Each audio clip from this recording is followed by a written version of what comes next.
Jewish energies. This is from Jewish Encyclopedia on the internet. Then in 1981, all these energetic Jewish women formed a new group called Feminists Against Anti-Semitism, which defined itself as explicitly feminist and Zionist.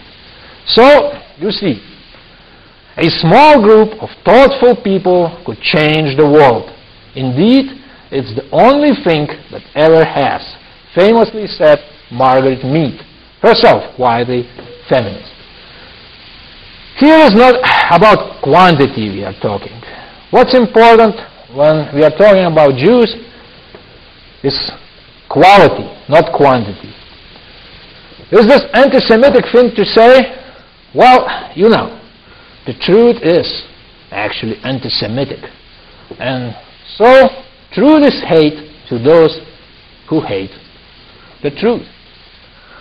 Thank you, and we will continue next week on Friday.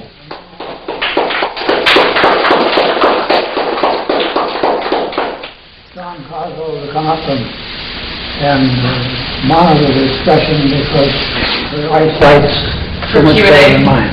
Yeah, so we have like 15 minutes. Now I'm ready to take. Just don't shoot me like that woman did to Andy Warhol.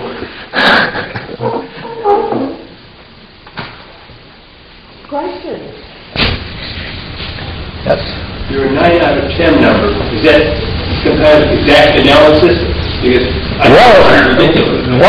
if you have like what I'm reading now, I just got from the City Library, this brand new book. It's KGB, Rise and Fall in America, and it's based on new documents from Soviet archives, KGB archives, and it's about spies, Rosenbergs and all others, Harry Dexter White and many others. So if you write down all those spies, and then you just, let's say you have 100.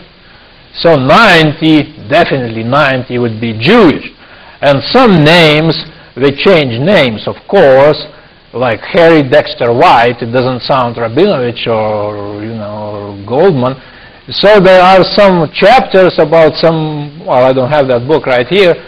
So I just omitted those chapters, and then I go like to the internet and to find out that even those are Jewish. So I don't know, maybe 10 out of 10, but at least 1 out of 10 has non-Jewish sounding name. And of course there were a few spies who were not Jews, like Whittaker Chambers and this woman, I don't remember now her name. So they quit with spying, and same in all others. Like Frankfurt School, of course, where all were Jews, and not even one non-Jew.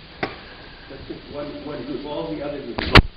Okay. Yeah, Frankfurt School, I can give you other groups. Frankfurt School, the nuclear scientists who created all those bombs, all Jews. Those oligarchs in Russia who sucked Russia dry after the Soviet Union collapsed, all Jews, and we can go and go and go. So, first generation Frankfurt School, mostly Jewish. Second. Habermas. Oh yeah, Habermas. Yeah, well, Habermas is not as influential. Say the fact that industrial capitalism really has destroyed the family a long time before Marx started on it. Here in the United States we have child labor, we have women joining the workforce then. If you're talking about the destruction of the family, capitalism is far more effective than socialism ever was.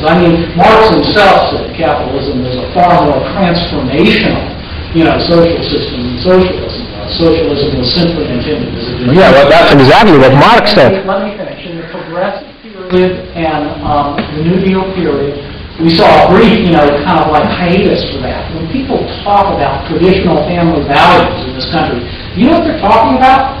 They're talking about the 1950s. A period of jet airplanes and high harness. Now, with the decline and the destruction of both the New Deal and progressive reforms, we're seeing the same thing happen again. We're seeing women. How many women can really afford to stay home today? We're seeing women forced back into the labor market.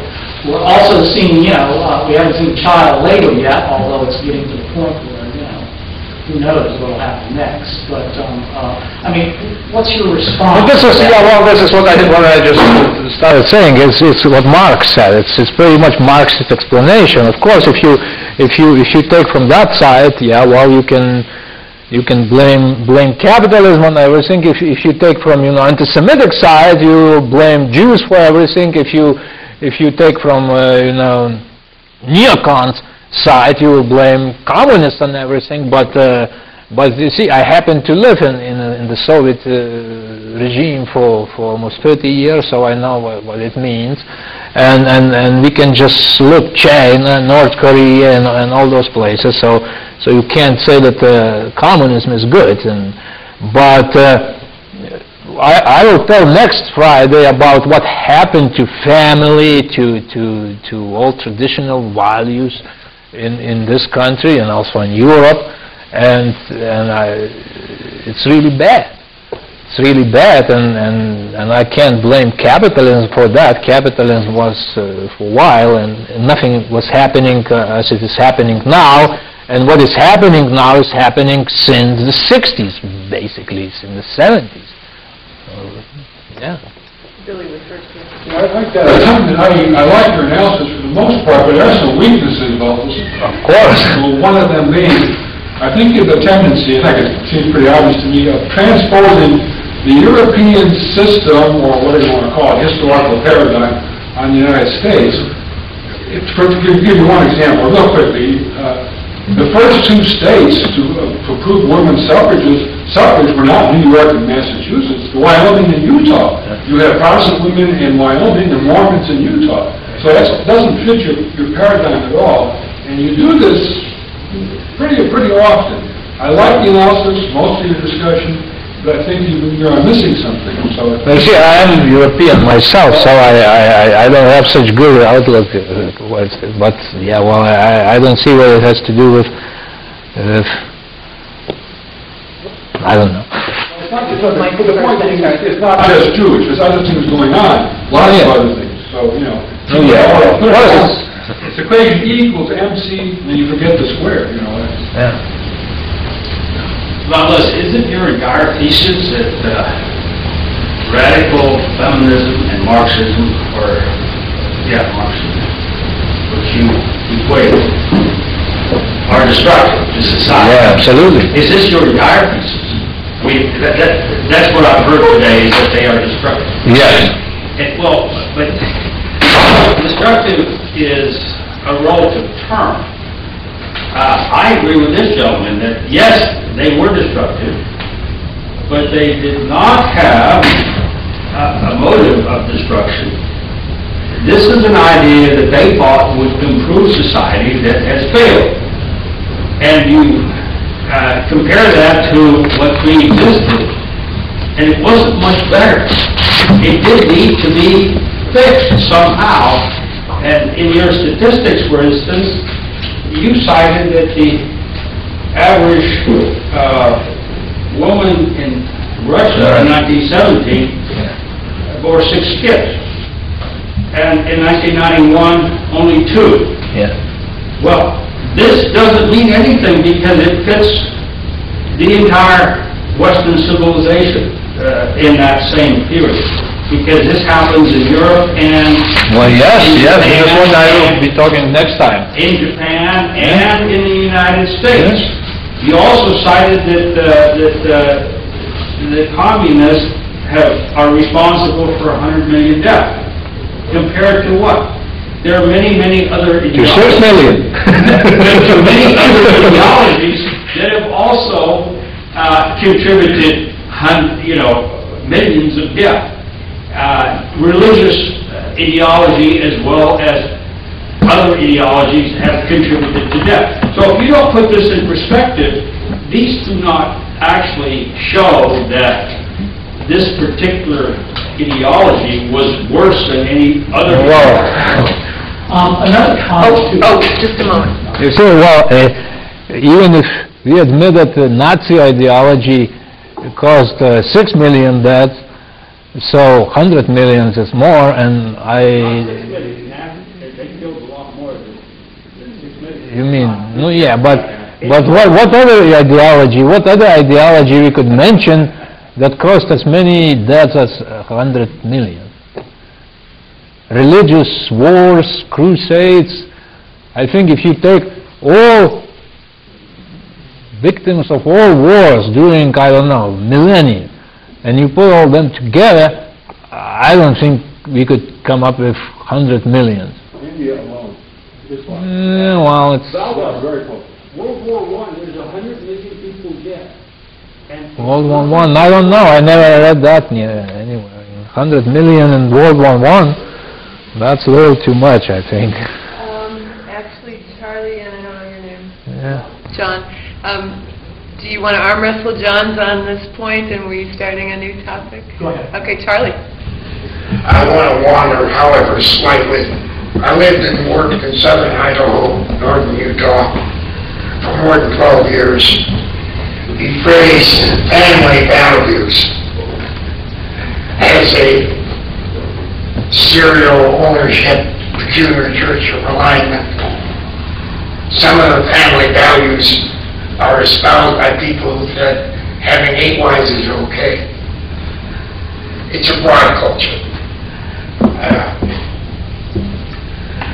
My background and early childhood were on the Sioux Reservation of Pine Ridge and on the Rosebud. For your information, is not espoused by Hollywood in the 50s. Those were matriarchies. And what were called families there were tribal. So, like plural wives, that family unit was broader than single couple America, so forth. And all of the children in the village knew that nobody was real sure who their father was. That's Charlie Hirsch saying that. I'm saying this is cultural anthropology as well. Well, it's not about matriarchy or patriarchy. It's just about common sense, normal thing. Family as red blood cell of society. It can be like single mother is not a family. That's like 2 homosexuals is not a family. That's social creations, as we say, races, social construct. So while single mother called family, so it's same social construct. 2 homosexuals, adopt some children. What happens is what I told in one of the lectures about that poor fellow here in Eugene, that he thinks he is woman, and he was raised by 2 lesbians. We have 3 minutes. Yeah. do any of the women have any comments? They would be commenting. Yeah, sure.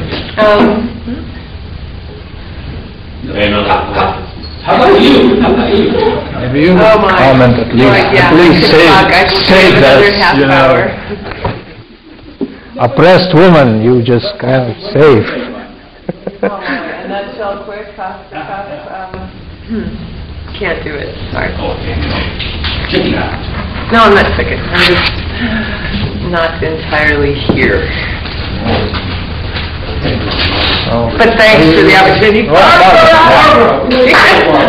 To rescue. Actually, I just want to let you all know that I was always very fond of Gloria Steinem's comment about Bicycles. fish. Oh, that's...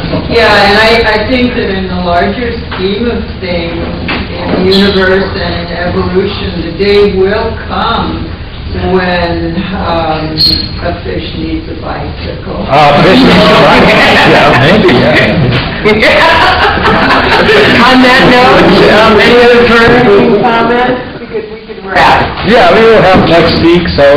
Next week is part 2, we'll pick up where we left off, and the following Mostly week... about very brief. Topic for the following week? Well, next week. Okay. Thank you all for coming.